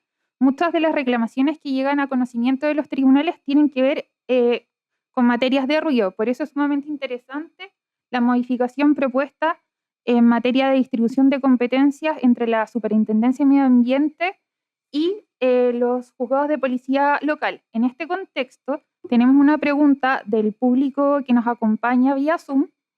Nicolás Redón de Cero Ruido pregunta a cualquiera de los expositores: ¿es dable que en el marco de esta reforma se pueda atribuir a la SMA un tipo de restricción al dominio del titular y que esta restricción queda adosada al establecimiento como tipo patente? Un ejemplo sería un club de pádel que se le restringe el horario de establecimiento de manera permanente.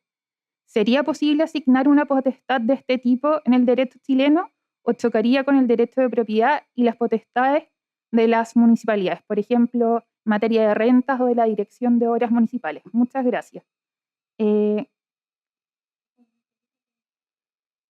Si sería posible que se le otorgara a la Superintendencia de Medio Ambiente algún tipo de restricción en cuanto al dueño de la actividad.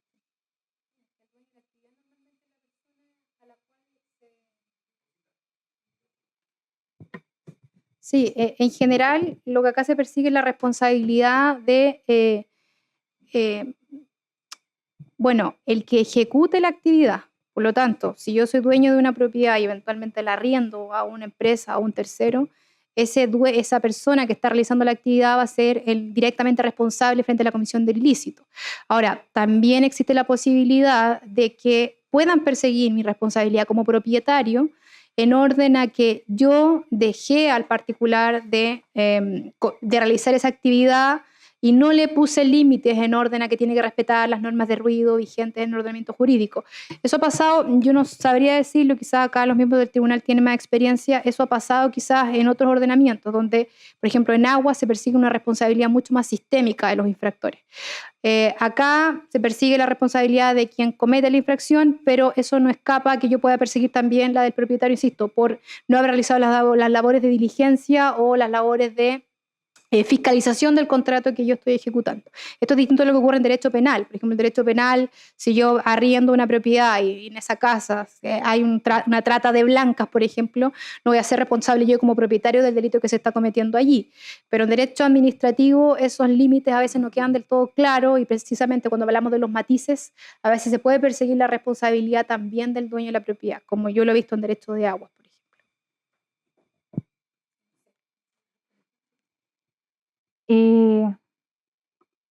Otra materia que ha levantado bastante debate dice relación con los requisitos que se quieren consignar ahora a nivel legal respecto a la aprobación de los programas de cumplimiento. En este sentido, ¿cuál es la visión que tienen respecto a la naturaleza jurídica de estos planes, particularmente en la discusión que existe respecto a la reparación del daño ambiental? ¿Profesor? Sí, un poco lo que había comentado, pero yo creo que el principio de adicionalidad es una innovación bastante sui generis y que desconoce los fines de la responsabilidad sancionatoria. Si es que la responsabilidad sancionatoria tiene que ser responsiva, no veo por qué tenga que aportarle un delta por haber cometido la infracción. Bueno, la lógica del instrumento es hágase cargo de volver a la normativa y corrija los efectos que están ocurriendo. Ahora, naturalmente, si no ocurrieron efectos, no hay nada de lo que hacerme cargo ahí. La otra visión que propone este proyecto es que ¿me puedo tener una licencia lingüística? ¿Me permite? No te la podéis llevar pelada. Eso es lo que está detrás, y perdóneme, pero eso es. Y el derecho sancionatorio, y particularmente el ambiental, no se trata de eso. Porque tampoco te la vas a llevar pelada. Vas a implementar medidas que probablemente van a tener costos importantes para tú restablecer y volver al cumplimiento. Ahora, si tu infracción, a pesar de haber calificado como grave, no generó ningún efecto y fue bastante baladí, bueno, por lo mismo tus acciones serán más. Entonces me parece que agregarle esta adicionalidad tiene esta idea, lo dice precisamente el mensaje, del doble castigo. Es que tiene que llevar un doble castigo. No está para eso el derecho. Y con respecto a los planes de reparación, es inconstitucional lo que están proponiendo, ¿no? Vulnera la presunción de inocencia. A continuación, se abrirá un espacio para quien quiera hacer preguntas a través del micrófono. Se los van a acercar. No sé si hay alguna pregunta. Si no, para finalizar, quisiéramos preguntarle a nuestros invitados, a su juicio, si tuvieran que elegir dos temas donde pudieran formular mejoras al proyecto de ley. ¿Cuáles son las que consideran indispensables desde el punto de vista de la fiscalización y los mecanismos de incentivo al cumplimiento? Ay, qué pena que sean solo dos. A ver, yo creo que dosificaría más el procedimiento simplificado. Yo creo que ese no sufrió cambios ahora en las indicaciones y yo creo que es una buena oportunidad para dar mayor flexibilidad a la superintendencia. Yo creo que ahí trataría de regular un poco más. Y lo otro, que es un tema que ha sido muy problemático, el tema de las denuncias. Ahí hay mucha oportunidad de mejora. Lo que decía Jorge, ¿cuál es el interés que persigue un denunciante en un procedimiento sancionatorio? Y uno lo puede asimilar al interés de una víctima en un proceso penal. En un proceso penal la víctima no es más que un testigo en ese proceso y que no tiene mayor incidencia en si el fiscal acusa o no acusa y en la condena que al final del día determina el tribunal. Nosotros acá en materia ambiental, y también ocurre en otros ámbitos, el denunciante adquiere un rol protagónico dentro del procedimiento. Puede presentar pruebas, puede presentar alegaciones e inclusive puede impugnar la sanción si es que no está de acuerdo. O sea, puede que la SMA esté de acuerdo con la sanción que impuso, puede que el infractor también esté de acuerdo con la infracción que le impusieron. Pero si llega el infractor dolido, y que él puede que lo esté, porque su lugar de vida se vio afectado por la contaminación ambiental o por la infracción, claramente va a accionar quizás reclamaciones entre los tribunales y va a llevar a toda la institucionalidad a discutir esto en una sede, pese a que los dos intervinientes principales, el infractor y la autoridad, estaban contestes. Entonces, esa relación, como no está bien definida en el procedimiento, genera un problema, porque al final del día el infractor ahora no solamente tiene que defenderse del ejercicio de la potestad punitiva de la administración, sino que también de los múltiples interesados que puedan aparecer en un procedimiento.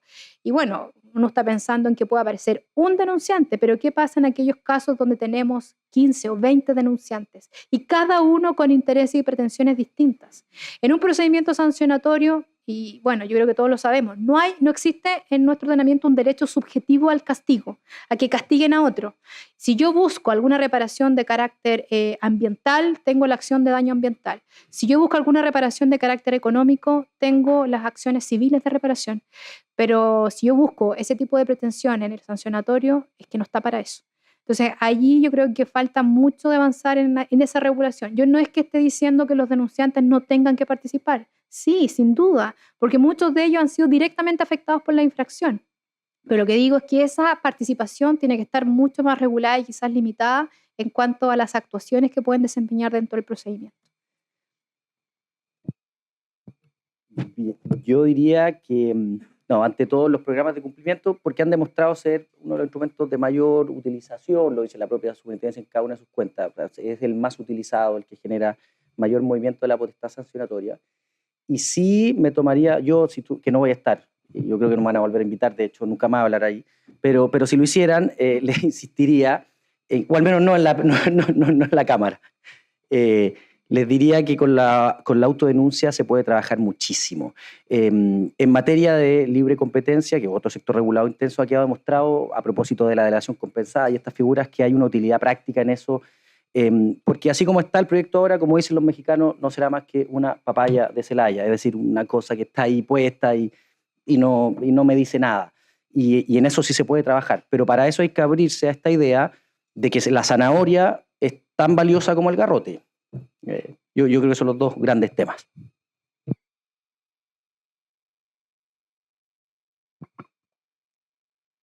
Mientras intervenían, llegaron otras preguntas que vamos a aprovechar de formular porque nos quedan algunos minutos. Para el profesor Femenías, la consulta dice relación con que si pudiera explicar con mayor detalle las implicancias de introducir la carga dinámica de la prueba y el rol del tribunal. Puedo, pero no sé si...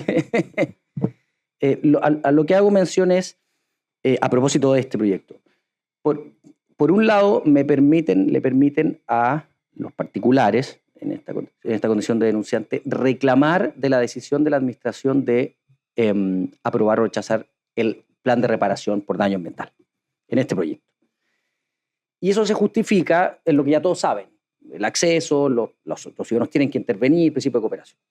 Pero por otro lado, en el proyecto que modifica la ley 19.300, nos dicen, miren, tiene que incorporarse la carga dinámica de la prueba, porque los particulares pobres no tienen competencias, no tienen expertise, no, lo hablamos hace un rato, ministro, no pueden participar, no tienen los fondos.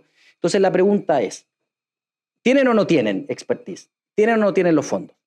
Como parece que la respuesta nos inclinaría que no los tienen, nos vamos a quedar discutiendo lo que pasa en la carga dinámica de la prueba, pero acá entonces no le voy a dar legitimación para reclamar, porque no tiene la competencia para definir, para cuestionar si es que el archivo o la aprobación o el rechazo del plan de reparación era pertinente o no era pertinente. Esa es la inconsistencia que yo veo, que de nuevo tiene que ver con... nadie niega el valor de los particulares interviniendo, colaborando con la autoridad, pero encuadrados en marcos que eviten la instrumentalización de nuestra propia institucionalidad ambiental y de los instrumentos que proporciona, la instrumentalización de las acciones con el objeto de eliminar competidores, sacar una ventaja, lo que se quiera. Y para eso las legitimaciones tienen que estar muy bien diseñadas. Yo creo que esa legitimación que le cuestione en particular a la superintendencia la validez o no de la aprobación del plan de regulación es una... Si hicieron trampa además, porque no se condice con la otra regla, la que me dice... Ahora, esa otra regla, voy a aprovechar desde el otro proyecto, pero lo digo, tampoco se condice en ese proyecto, porque por un lado se quiere fortalecer el rol del Consejo de Defensa del Estado, un rol preponderante, siempre va a poder ejercer la acción porque tiene la mayor cantidad de recursos, y por otro lado se quiere generar la carga dinámica de la prueba, pero no mirando al Consejo, mirando al particular, que es otro legitimado. Pero pareciera ser que quien tiene que tener el rol, como lo busca el proyecto, es el Consejo de Defensa del Estado. Entonces la carga dinámica de la prueba me queda coja, porque créame que el Consejo de Defensa no tiene problema de recursos para generar pruebas. De hecho, tiene a todos los peritos de todos los sectores regulados. Bueno, pero ese era un apéndice del otro proyecto. Muchas gracias, profesor. Profesora Gómez, la consulta dice de relación con ¿qué opina respecto a la introducción de ciertas figuras de derecho penal en la reforma a la SMA? Por ejemplo, el principio de oportunidad, procedimiento simplificado, las facultades de incautación, entre otros. Qué buena la pregunta, porque en general, cuando hablamos de derecho administrativo sancionatorio, parece que le estamos robando todo al derecho penal. Entonces, yo no sé si aquí existe una suerte de protección del derecho penal y este miedo a que usemos los mismos nombres y las mismas instituciones. Bueno, pero es que hay instituciones que son comunes al derecho. Por ejemplo, cuando hablamos de legalidad en derecho administrativo, yo creo que la legalidad es más tributaria de la actuación administrativa que del derecho penal. Entonces, la legalidad además es constitucional, no es tributaria de ninguna disciplina en particular. Uno lo ve en el 6 y en el 7 de la Constitución. Y en cuanto al principio de oportunidad, bueno, sí, el legislador se aventuró en regularlo un poco antes en derecho penal, pero en mi opinión es también una regla de proporcionalidad en cuanto a la persecución. Vale decir, yo no tengo capacidad, insisto, ni de presupuesto, ni humana, ni de tiempo para perseguirlo todo. Por lo tanto, es proporcional que yo racionalice eso. Y le puedo llamar oportunidad, le puedo llamar razonabilidad, le puedo llamar como quiera. En definitiva, el legislador allí tiene una amplia discreción para poner el título que quiera. Lo que pasa es que a mí me parece que es una regla interesante que precisamente intenta superar muchos de los problemas que hoy tiene la SMA de controlar esta gran cantidad de denuncias que tiene. Entonces, el principio de oportunidad establecido expresamente ahora, a mí no me cabe duda que la superintendencia en muchas ocasiones ha querido aplicar el principio, pero como no está expresamente regulado, tiene problemas. Ahora, hay tribunales que sí le han dado respaldo, pero es un respaldo riesgoso, porque depende mucho, como no está regulado, puede que un tribunal con una competencia le diga, ¿sabe qué? No está regulado, no lo apliquemos, pero cuando tengan la garantía de un principio de oportunidad, como se le quiera llamar, es precisamente factible que pueda estar regulado. Y luego, en cuanto al procedimiento simplificado, a ver, podemos llamarle de otra manera, el procedimiento abreviado, no sé, cualquier cosa. Pero la idea que subyace a esa diferenciación de procedimientos es precisamente la proporcionalidad nuevamente. El tema, y de hecho yo le he dado muchas vueltas a esto, lo que nos falta en derecho administrativo es precisamente la proporcionalidad. La proporcionalidad en cuanto a los plazos de prescripción, la proporcionalidad en cuanto a la existencia de procedimientos diferenciados, la proporcionalidad en cuanto a la motivación. O sea, yo no sé si Jorge te recuerdas el caso de Pascualama, una de las últimas resoluciones, 2095 páginas de resolución sancionatoria. O sea, a mí no me parece razonable 2095 páginas. ¿Se imagina el abogado que tuvo que impugnar eso? Estaría varias noches ahí revisando la resolución. O sea, no es proporcional. Y yo creo que eso falta capturarlo. Y más allá de los nombres, si es simplificado porque en derecho penal, bueno, si les molesta eso, pues pongámosle otro nombre. Pero yo creo que la ratio que está detrás es sumamente válida. Y ojalá que se pueda expandir un poco más. O sea, en mi opinión, creo que no hay que limitarla solamente a las infracciones leves. Creo que la superintendencia debería determinar caso a caso cuándo va a aplicar este procedimiento diferenciado y cuándo no. Quizás poner un límite puede ser factible, pero circunscribirla solamente a las infracciones leves, yo creo que puede no ser tan útil como la superintendencia cree. Y además con todas estas limitaciones, ¿vale? Si concurren múltiples infracciones leves y graves, va a primar en general nuevamente. Entonces, quizás no va a haber tanta oportunidad de aplicarlo. Pero yo no tengo ningún problema, aunque los penalistas sí. ¿Profesor, quisiera complementar? No podría. Bueno, con esto damos por concluida la ronda de preguntas. Agradecemos nuevamente a los expositores por su disposición y generosidad en viajar hasta Antofagasta para compartir sus reflexiones en torno a este proyecto. Asimismo, agradecemos a todos quienes con sus preguntas han hecho de este coloquio un espacio de aprendizaje enriquecedor. Ahora dejo con ustedes al ministro suplente abogado del Primer Tribunal Ambiental, señor Alamiro Alfaro Cepeda, para que dé sus palabras de cierre.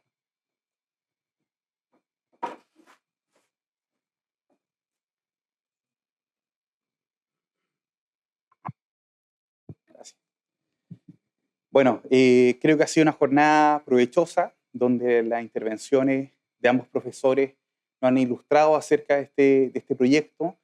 Creo que varias de las materias que se regulan en son sumamente relevantes, ¿cierto?, para el ejercicio de las potestades de fiscalización y sanción de la superintendencia, y que luego, por cierto, van a ser relevantes para la labor que ejerce este tribunal a través del control judicial. Entonces, me parece que es una excelente jornada. Agradezco a los profesores por todo su conocimiento y por la buena disposición, por estar acá en Antofagasta. También a todos los que intervinieron con sus preguntas, también ayudaron, ¿cierto?, a enriquecer este debate, y por lo tanto creo que podemos cerrar esta jornada de manera satisfactoria para todas las personas, ¿cierto?, que han participado hoy acá de manera presencial, como también para aquellos que nos siguen, ¿cierto?, a través de la transmisión vía streaming. Y finalmente agradecer nuevamente, ¿cierto?, a los expositores, a todos los presentes, y dejarlos invitados desde ya a los siguientes coloquios del tribunal. Tenemos todavía varias actividades durante el año que gestiona nuestra unidad de estudio, y por lo tanto quedan todos muy cordialmente invitados desde ya, y siempre van a estar bienvenidos en este primer tribunal ambiental. Muchas gracias.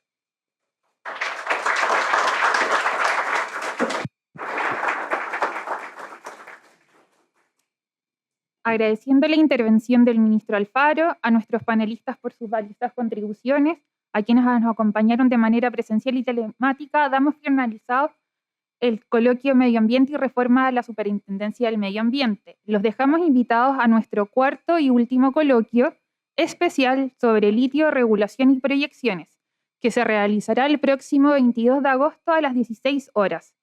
Para quienes participan por Zoom, el enlace de conexión será remitido vía correo electrónico.